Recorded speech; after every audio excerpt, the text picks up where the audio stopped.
Hi, this is Pastor Steve with an encouraging word. One of the things that I think will help us most in our walk with God is becoming more aware of His presence. Now, I know the things we do intentionally, like be part of a worship service or a Bible study, spending time in prayer or reading the Bible ourselves. But I'm thinking about the ordinary days we live in, the rhythms of our life each day as we go through from morning to evening. There are places and opportunities we have to be aware of God's presence, if we'll but look at them. Today I'm going to look at nature. Nature that God said in the sixth day of creation was very good. Nature, the world that God entered into when Jesus became flesh and lived among us. In fact, using nature for parables to help us understand what God was communicating to us, His truth.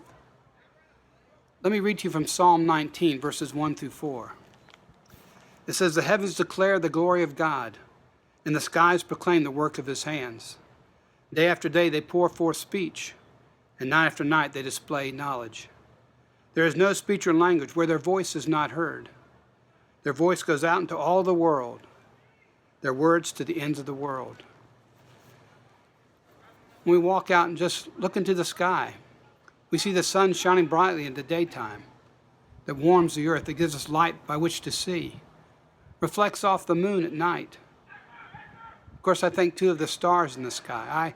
I love watching the stars. I've got an app on my phone that helps me with that, so I can recognize different stars. You know, the constellations we see, those stars have been in place for millions of years. But the constellations that people have identified, such as Orion, my favorite. I love seeing the little belt and the dagger hanging down. They've been in place where people can see them for thousands of years. The Greeks saw them and named them. You know, you can see planets with your naked eye. I've seen Venus and Mars, Jupiter and Saturn, and of course the moon. They all can be seen without aid of any telescope. Again, their orbits are in place. They move at the rhythm that God has set forth. The heavens do indeed declare God's glory and His involvement, His commitment, His presence in the world. I think of the seasons. I love feeling that brisk, cool air when I step out in the morning. It's cold in wintertime. That's the way God made it to be. Of course, in the summertime, that coldness will be replaced with heat. Sometimes in South Carolina, the humidity is so great you just drench as soon as you step outside. That's all part of the way God made the world. We see the changing seasons. We see the permanence of the heavens, not to mention the majestic mountains or the tides and the waves that hit at the beaches. There too is the grass that grows, the gardens we plant, the sowing and the reaping. There's an orderedness to God's creation, and we get to see it and experience it.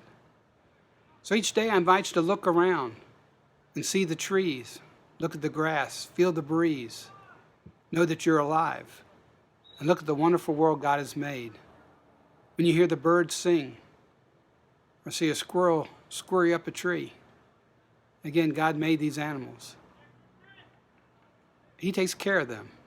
He'll take care of us.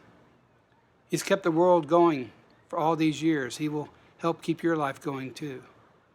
The same God who created the universe created you and I.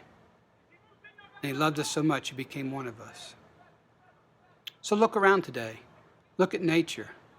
Look at the little reminders that proclaim God's presence, His glory, His activity in this world. And help them remind you He's involved in your life too. And that's an encouraging word today from Pastor Steve.